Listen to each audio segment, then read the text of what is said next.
Doesn't interest me if there's one God or many gods. I want to know if you belong or feel abandoned. If you can know despair or see it in others. I want to know if you are prepared to live in the world with its harsh need to change you. If you can look back with firm eyes saying, "This is where I stand." I want to know if you know how to melt into the fierce heat of living, falling towards the center of your longing. I want to know if you are willing to live day by day with the consequence of love and the bitter, unwanted passion of your sure defeat. I have heard in that fierce embrace, even the gods speak of God.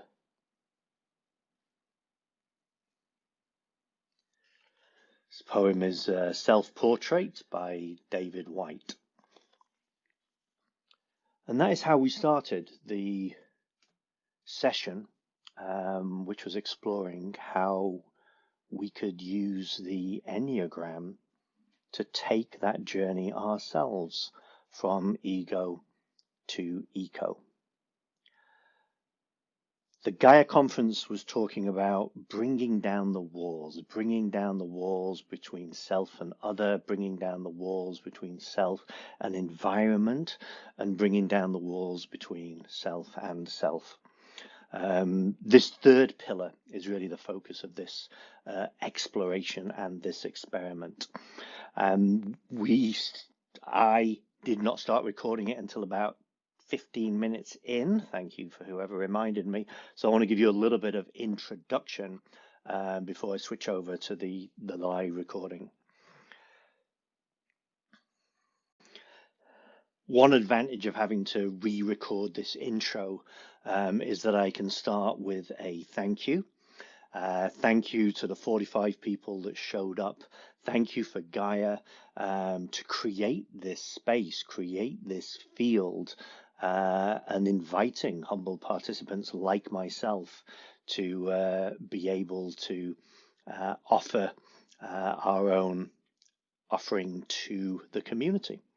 And I think that Enneagram is an amazing tool that can help us on this journey. It's shrouded in mystery. No one knows exactly how old it is, but it's got quite an amazing history. And one story that I shared with the group will give you a little bit of a background as to why we're taking this experiment, looking at the Enneagram in the context of GAIA. And it's a story, I think it comes from the Sufi lineage.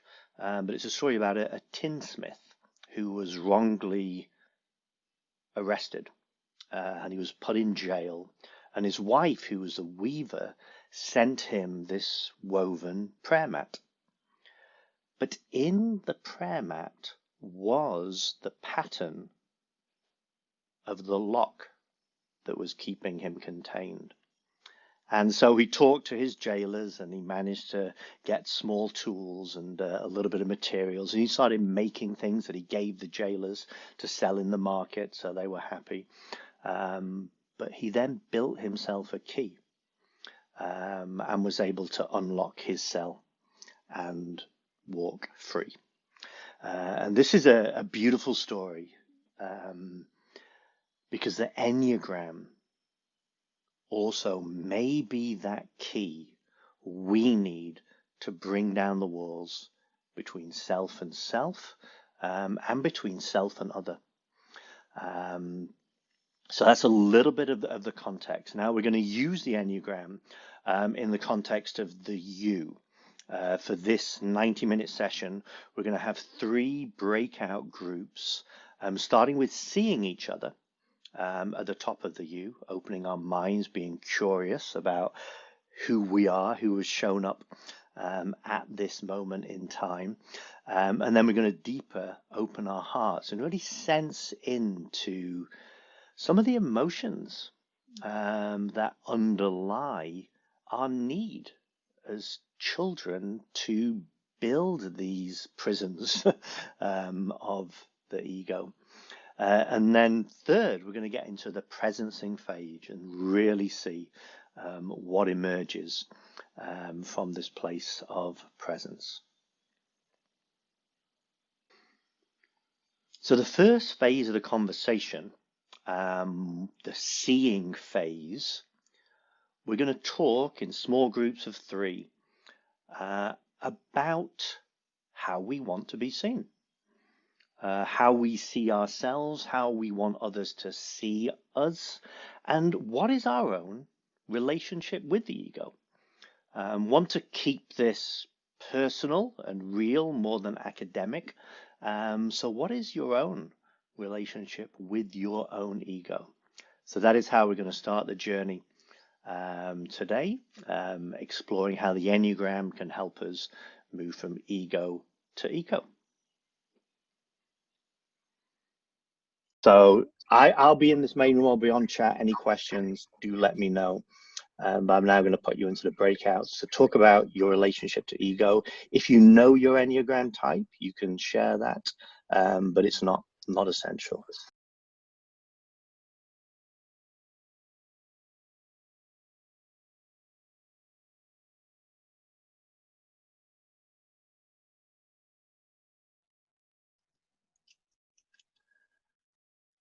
Welcome back, everybody. I hope you had a great conversation.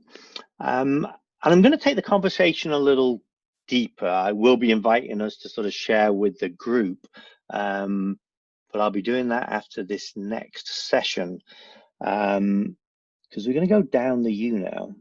So we started off with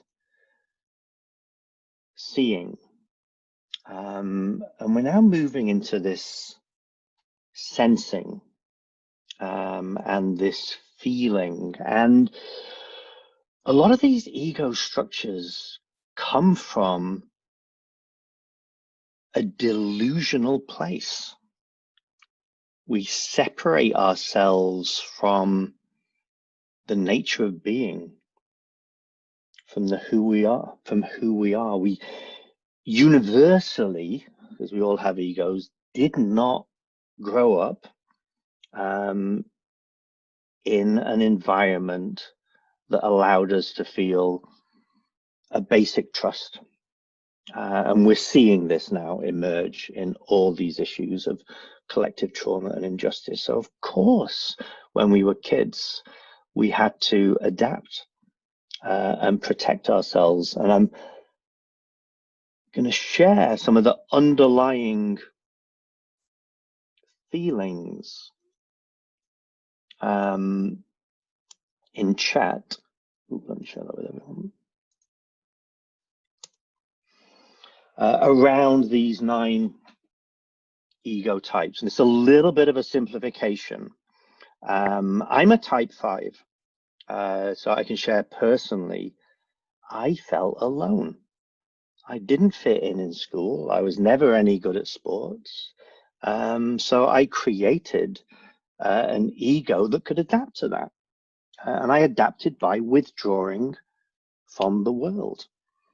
This is sort of my own pattern. And even today, I was actually sharing with Farah while you were in your breakout rooms. Even though I'm aware of this, I still find myself feeling alone. So I look at all this GAIA community, thousands of people, and yet my ego is still telling me I'm just an observer. I'm not actually part of this. So this is what I feel. I feel alone. And for this next session, I sort of want to invite you to share some of your own feelings. So very briefly going through this, a type 1 has this drive to improve because underlying it, they think they're wrong. They've been told that they're wrong. A type 2 is been humiliated. So they're trying to sort of manipulate and help and, you know, change the environment, but underlying there is quite a wound there. A 3 is driven by helplessness and striving. A 4, and this is a wing of a 4, similar to a lone, but really abandoned from the sense of their own source of being, cut off. A 5, as I shared, in a lone. 6 has some senses of insecurity. A 7 feels lost, so they're trying to like plan to sort of navigate the world. 8 is feeling guilty, you know, and often there's blaming with that. And the core of all these ego is the top, is the 0.9, which is this disconnection from love. To feel unloved or unlovable. So we all have these things. They're all very much related. But in these next breakout session, I want us to sense into this. If we see some of the traumas in the world, and I know we're seeing a lot of this as part of GAIA, I wonder how much of these are born out of some of these underlying feelings. So this next phase is an invitation to share, and the questions, even share right now.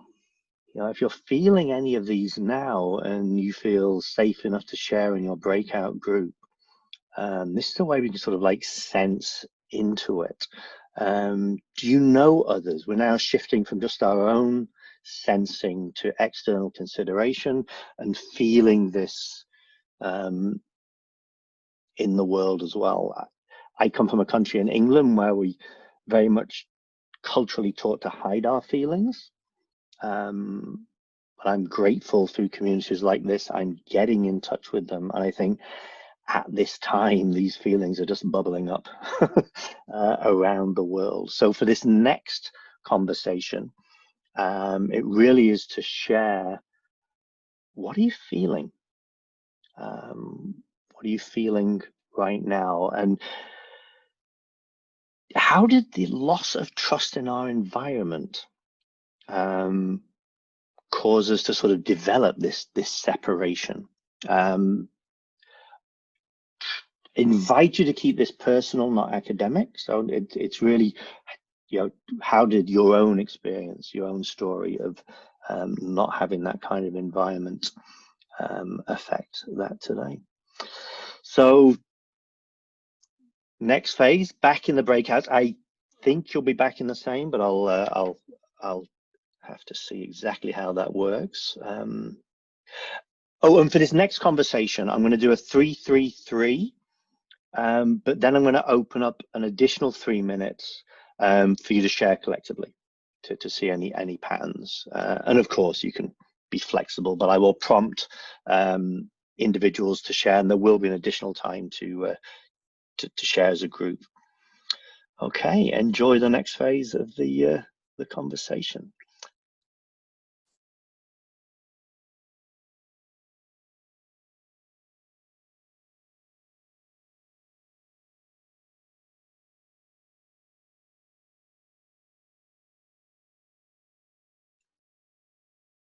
Welcome back, everybody. I hope you had some great conversations. I think most of you are in groups of 3. There's a few groups of 2.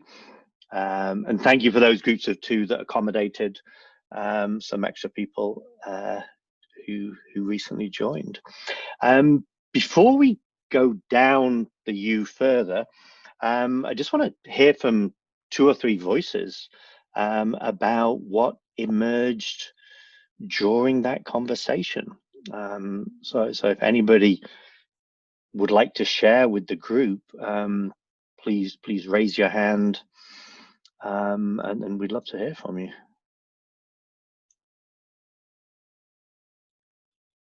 Angela and Jose, if you want to unmute yourselves, we'd love to hear from you. Actually, I can unmute you. Hi, everybody. Hello.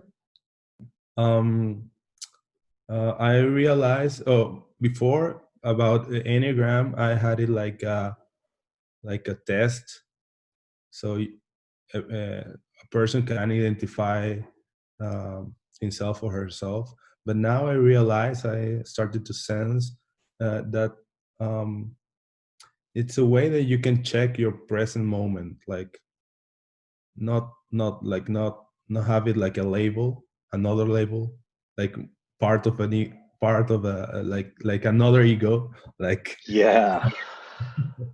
like I am the seven also. Yep. I'm a lawyer, or I'm good, or whatever. Like this, not now I'm sensing this, like it can help me to check how I am in the present moment. What is the present asking myself to do, or what is also what are to recognize how I am feeling now, and to give it a place, to see it, to integrate it, to be thankful to this, because it allows me to find, or to open myself to a place, or to do a movement of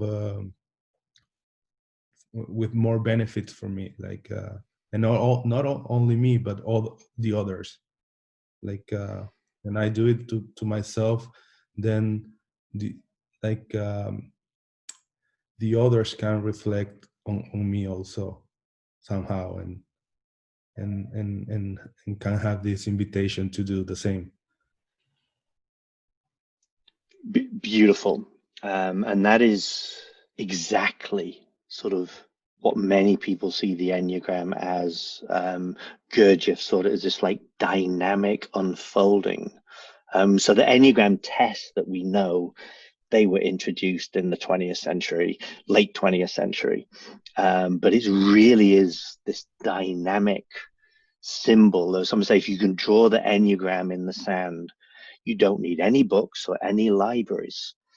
It can help you. Yeah, so thank you, Jose. That's exactly the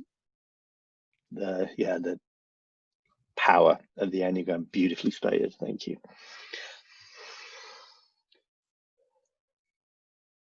And that's a perfect lead-in, actually. So I don't see any other hand raised, so I will move on.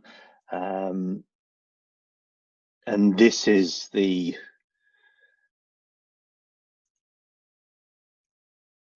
area that really sort of excites me. From this place of presence. So we talked about these ego identities. We felt into some of the emotions that cause us to lose trust in the environment. But the Enneagram can also be used, as sort of Jose said, to help us tap into 9, what Al Alamas calls holy ideas. These sort of like universal truths. And there's a little bit of a simplification. There's multiple words for them. But each Ennea type has, we have our own challenges. But by leaning into these challenges and living life through these challenges and suffering because of the walls we've built, we're actually tuned in to some of these fundamental truths. And again, they're all connected. It's not like you're one type or the other.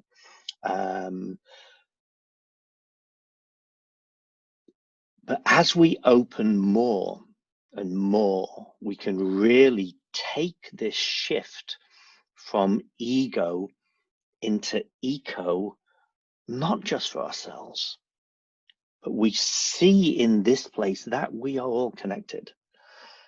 Here we are at this moment in time.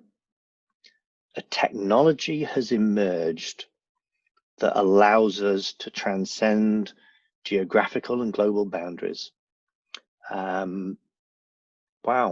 And we are part of this conversation. And one of the themes right from the beginning of Gaia is we're exactly where we need to be.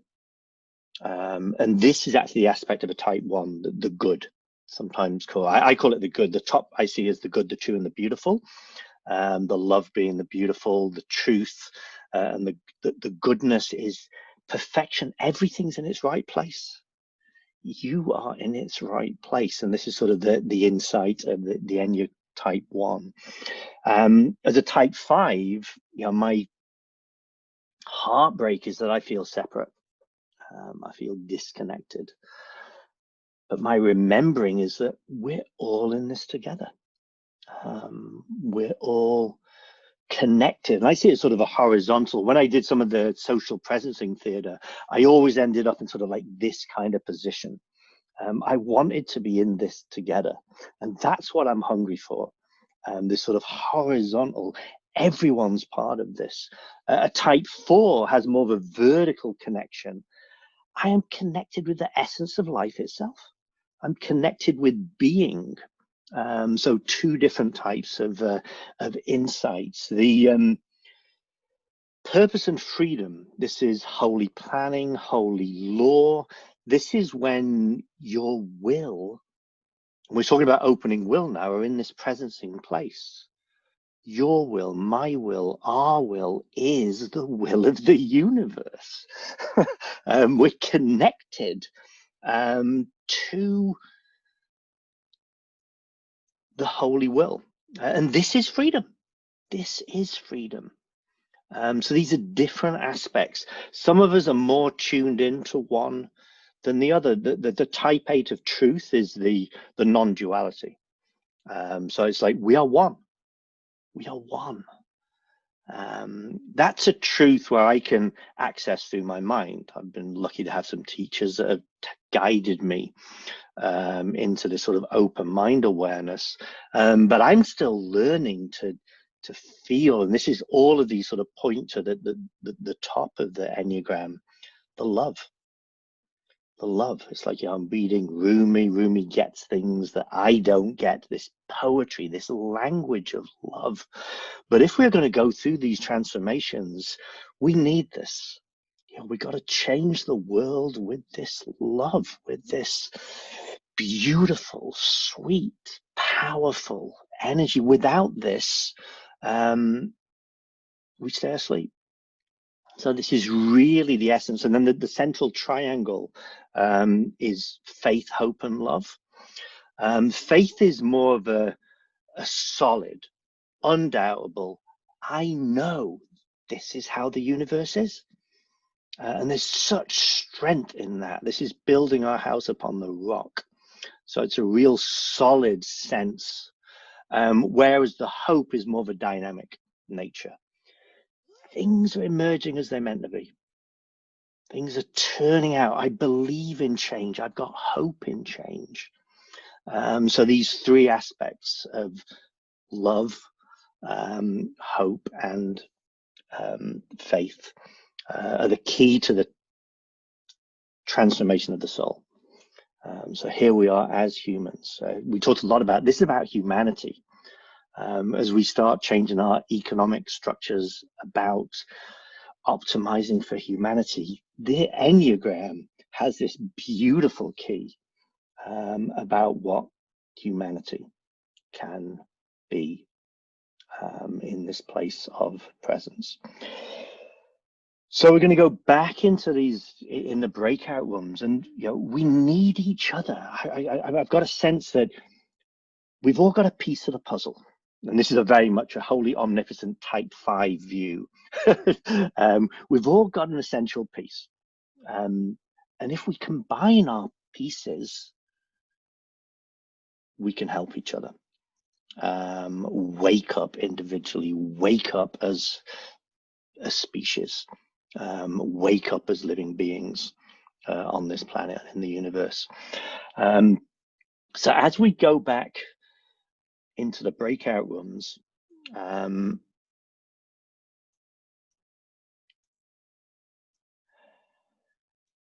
want us to share, and I'm not going to do timing this time. So we'll just keep an open flowing conversation. But how has each of these holy ideas helped you transcend the ego?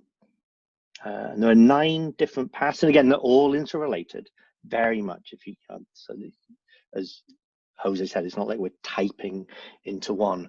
But let's go back and sort of share with each other some insights, and make that journey together, and help your people in your breakouts see things and ask for help from others in your breakout. So the guiding question is, which of these holy ideas, and I'll put the holy ideas with just let you know that my simplification of the holy ideas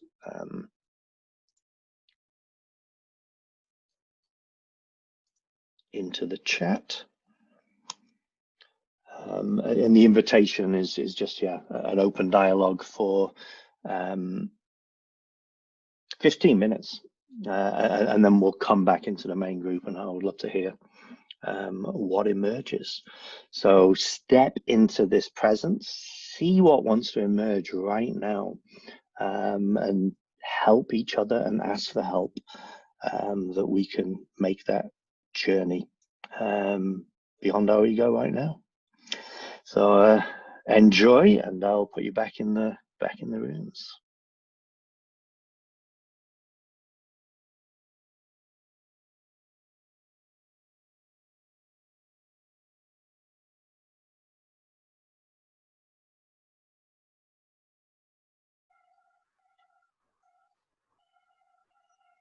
Welcome back, everybody. I'm seeing smiles. I'm seeing the energy of presencing.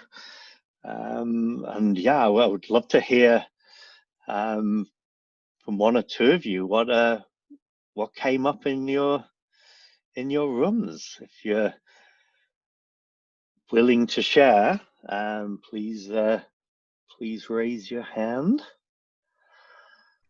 I'll share. Oh, thank you, Karen. Leslie. Oh, thank you, Leslie. Karen, you're next. Okay, thank you. I think what's so powerful is that this Enneagram really is getting at being able to understand when people are stuck, and what fear and mistrust there might be, and how people are kind of responding to that, or even yourself, and then being able to help move everyone collectively to more possibilities, I suppose, through the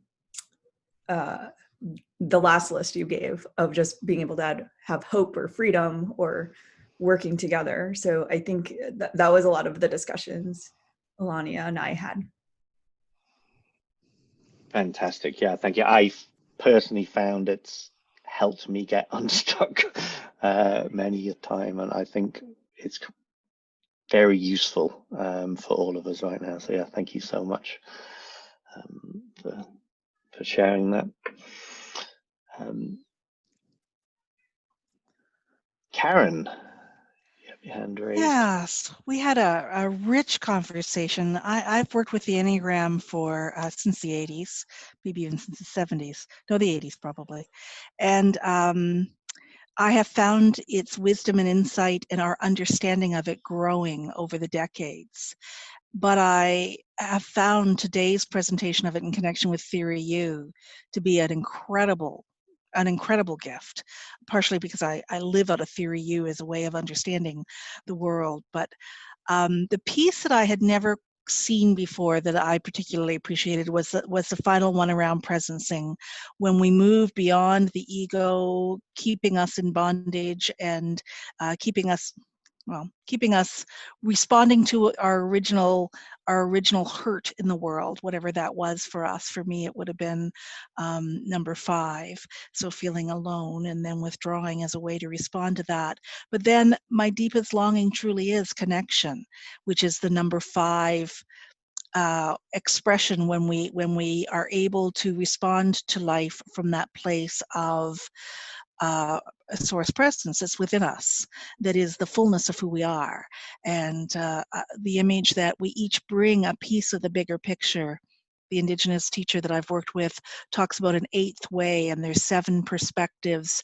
We bring all 7 perspectives, and then the 8th way is the way of the creator, because it's only when 7 perspectives from our individual perspective come together that we can begin to see the fullness of how we were really called to be in the world. So it was rich conversations and discovery, and it was kind of fun for us because we had one person who'd never known the Enneagram, never been introduced before, and then one who'd used it extensively in work, and then myself who's used it extensively in the spiritual journey. So it was fascinating to see the interconnections of naming the profound difference this awareness can make as we move from ego to eco, as we move the world in this moment of transition and transformation. So it was a real gift. Well, thank you so much, Karen, for sharing. Yeah, I do feel the Enneagram is a gift and a piece of the puzzle. It can be really useful, and I'm an integrator, so combining the Enneagram and the U to me was like, oh wow, together there's something kind of exciting. Would anybody else like to share? Patricia, I'll unmute you.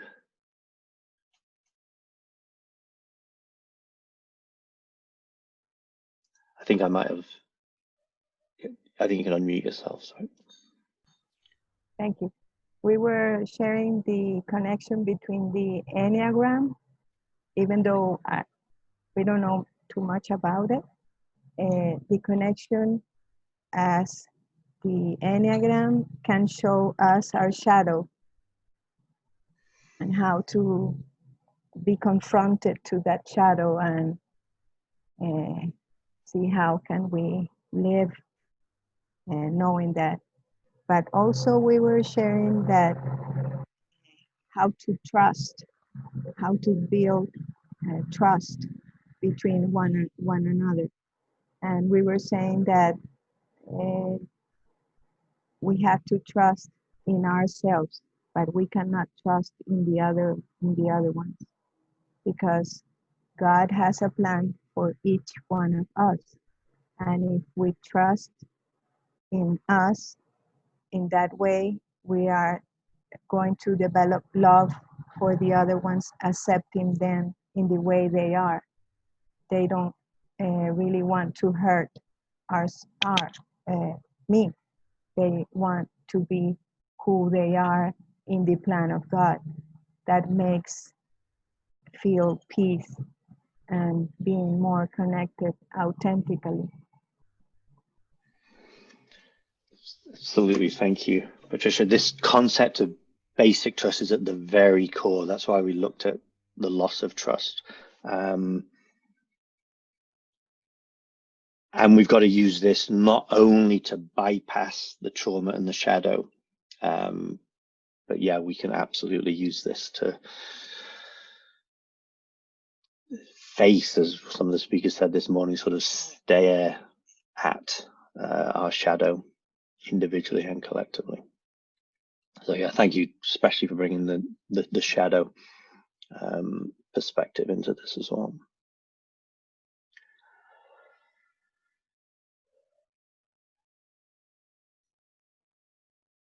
Would anyone like to say a few words before we move into the closing?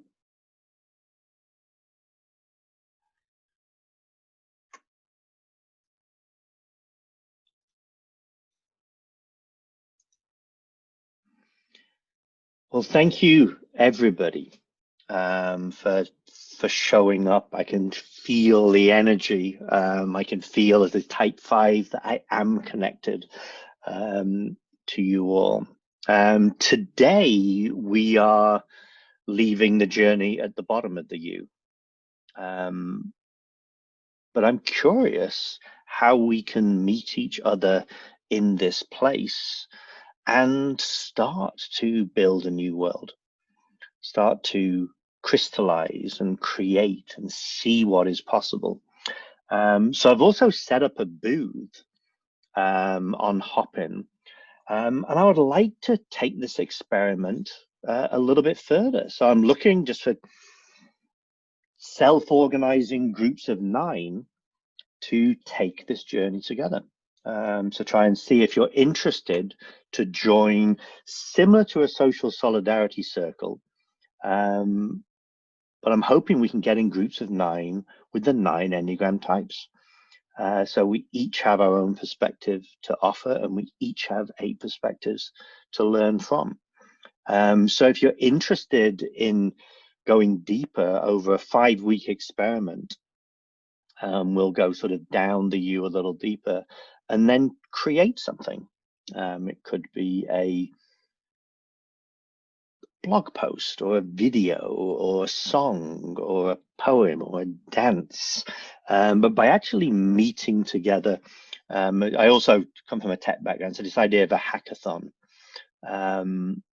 to see what we can create, a little micro experiment. What can 9 people do as we meet in this emergent place of presence, and then crystallize and co-create. So thank you everybody for joining each other and supporting each other on the journey into presence. And if you would like to continue the journey, do check out the booth and register interest, and I can follow up, and we'll talk about how we can organize into groups of 9. So thank you, everyone. Enjoy the rest of the gathering, and I will. Yeah, I'm connected to you all. Thank you. So, bye. Yeah, if you'd like to unmute and say goodbye, thank you. Thank you. Thank you. Thank you, Bye-bye. Paul. Thank you. Thank you, Paul. Bye. Thank you. Thank you. Thank you. Thank you Obrigado. very much. Bye bye. Gracias. Obrigada.